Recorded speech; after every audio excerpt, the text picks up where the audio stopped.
فرق كبير بين المتصوف أو الصوفي الصوفي الحقيقي، المستكر الحقيقي، المتروحن الروحاني، وبين الفيلسوف المؤمن. فيلسوف مؤمن وصوفي سالك عابد ذاكر مؤمن. ما الفرق؟ الفيلسوف واللاهوتي الثيولوجي يعني يحدثانك عن الله.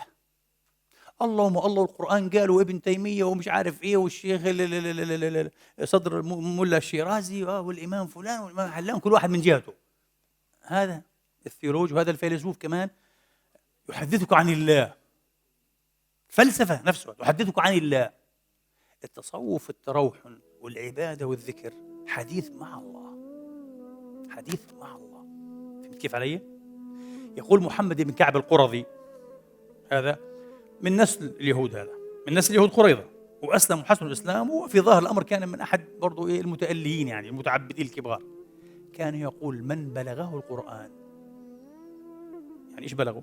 يعني قرأته تلي عليك سمعته، يعني مش منه شفت المصحف هيك، لا من بلغه القرآن فقد كلمه الله تعالى. شيء بخوف والله العظيم، شيء بخوف. شو الكلمة؟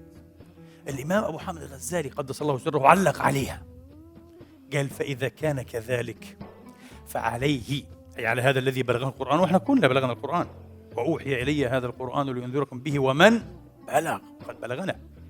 قال فإذا كان كذلك فعلى كل من بلغه القرآن ألا يقرأه كعمل، صنع شغل. فإذا بدك تعلم، يقول أبو حامد الغزالي يا من بلغه القرآن، أنه هذا مش شغلة، مش صنعة تأكل فيها فلوس، لا، بدك تأخذ القرآن كأنما خوطبت به من رب العزة. إيش بخوف؟ نزل عليك أنت، كانوا علي نزل، أوف كيف بدك تقرأ، كيف بدك تتلقاه، بدك تتلقاه كيف؟ يا أخي المسلم، أنا أقول لك ثقتي بالمسلم أنا ليس لها حدود. اللي عرف دينه حقا وعاش بدينه، ثقتي بالمؤمن ليس لها حدود. أنا هيك أفهم ديني على فكرة، وبحب أفهم وأعيشه والله بطريقة تفهمني أن المؤمن قوة لا تقهر. إيش رأيك؟ تماما مثل فيلسوفنا وشاعرنا العظيم محمد إقبال، اللي كان يقول إيه؟ كان يقول حارت الأكوان في مين؟ في المؤمن. المؤمن الأكوان كلها بتحير فيه. مذهل المؤمن بقوته، باستقامته، بإيجابيته، بقدرته على تجاوز أشياء كثيرة جدا. طب إيش السر؟ الإيمان،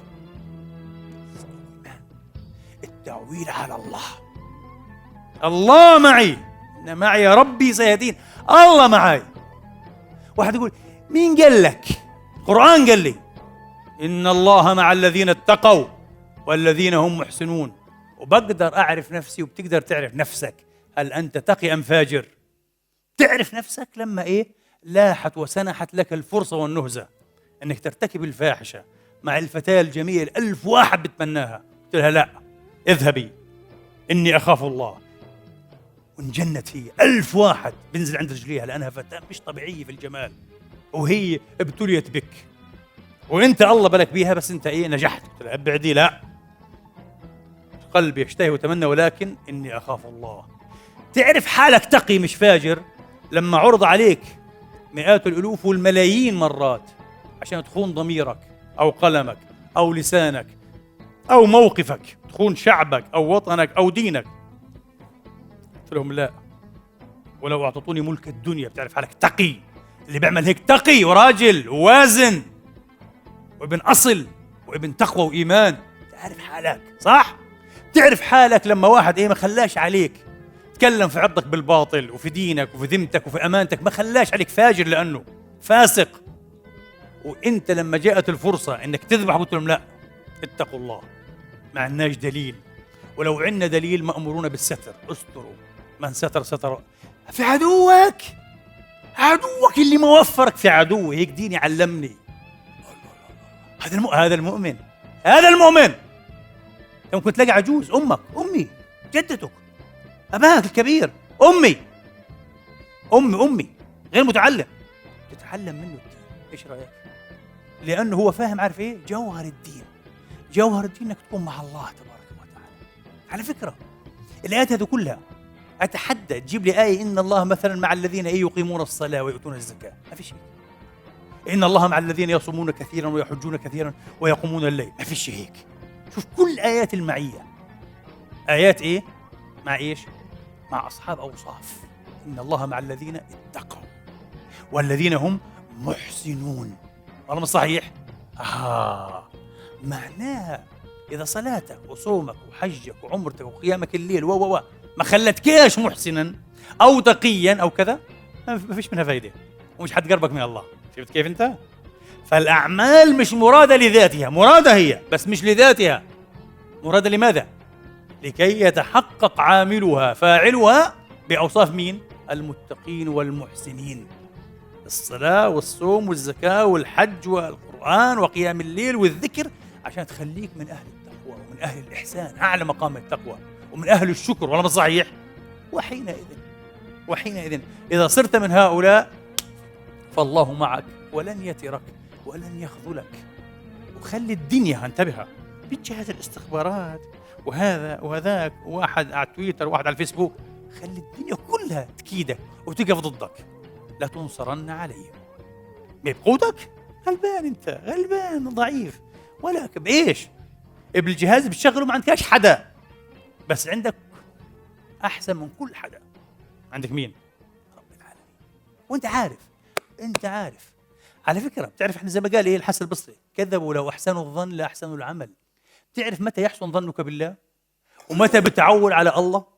ومتى ممكن تراهن تدخل النار هيك وتقول لا براهن حدخل النار وحطلع سالما؟ متى؟ لما بتكون علاقتك مع الله ممتازة وانت عارفها ممتازة، وبتكون تبرهنت مرة ومرتين وثلاثة وعشرة وعشرين. ببساطة نمتن علاقتنا بالله بصدق، مش عشانك ومش عشاني ومش عشانهم ومش عشان الناس. ما هي مصيبتنا احنا كمان، التظاهر والافتعال والادعاء والرياء. يحب يشوفوا انه شيخ، يعني انه هو تقي، انه محترم، انه الى بلاء. فكك بالناس عشان احكي كلمه ثانيه، فكك بالناس، كل الناس. اهتم على الاقل بحالك، صح ولا لا؟ استثمر في نفسك، ولما تستثمر في نفسك حتلاقي الله معك وقبالتك باذن الله تعالى، وحيعينك. وهو بده اياك على فكره تكون اقوى واسعد وامتن واقرب الى الصحه النفسيه والعقليه والدينيه والتقوائيه انجاز التعبير. الله بده هيك اصلا، مش بده هيك تكون صوره عشان الناس. كذب. اعمل الشيء اللي بكره لما تموت يكون معك، صح؟ على فكره انت الحين لو دخلت السجن ايش اللي بيكون معك؟ شخصيتك، قدرتك، اتزانك العاطفي والنفسي والعقلي هو اللي بيكون معك في السجن، في الزنزانه عادي، وبتعيش سعيد وما عندكش اي مشكله. تخش القبر بكره، شخصيتك، تقواك، معرفتك بالله، تجاربك الخطه بنجاح تكون معك. تبعث يوم القيامه للسؤال، نفس الشيء. هم اللي كان بيعمل عشان الناس وشوفوني وش كذا كله بروح عليه، بتبخر، صح؟ تحت اي اختبار، حتى اختبار دنيا بسيط، ينهار ويظهر عاجزا فاشلا مخذولا ضعيفا، لانه كان انسان هوائي عايش من اجل ان يقال، من اجل يعمل نفسه معرض للناس. هبل هذا كله. اصحى تفكر بالطريقه هذه. فهمت كيف علي؟ فيا ريت ناخذ هذا الشيء بجد ونجرب. يا ريت نجرب نعيش بالله فعلا ومع الله ولله، ونمتن علاقتنا بالله حقا. والله ما حتخسروا، وتركوا قبل هيك، والله العظيم ما حتخسروا. كل من استنصحني اقول له انا حاعطيك خلاصه عمري، كل قراءاتي وتجاربي ومش عارف ايه، انا حاعطيك اياها بكلمه واحده. ممتاز والله. ايش هي؟ من عامل الله ربح. هذه خلاصه حياتي وخلاصه عمري والله العظيم. من عامل الله ربح، من عامل الله ربح، نقطه، انتهينا. خلي معاملتك معه، وزي ما قلت لك عمل لك، سوى لك، احسن لك، اساء لك، كذا، انت خلي معاملتك بما يرضي الله. هو تصرف بهواه، صح؟ هو تصرف بدوافعه الخاصه، هو حر. انا حتصرف مش برغباتي، مش بهواي، مش بدوافعي، مش بالانتقاء، حتصرف بما يرضي مولاي. يا سلام، جميل. هذا الدين على فكره. الدين ما جاء شنو عشان زودت لك، الدين جاء لكي يخرجنا من داعيه الهوى الى ماذا؟ الى اتباع انوار الشرع المطهر الشريف. الدين لا يعرف لا باللحى ولا بحفظ القران ولا بكثره الالقاب والاستاذ الدكتور والف 20 كتاب، مش هذا الدين. ولا بمجلس زي هذا احكي في الدين، مش هذا الدين. الدين يعرف بماذا؟ بالسلوك وبالاختبارات كيف تسلك، كيف تتصرف، ولما تختبر، لما الله يبعث لك امتحان بنشوفك كيف تطلع فيه، صح ولا لا؟ أقول قولي هذا، استغفر الله لي.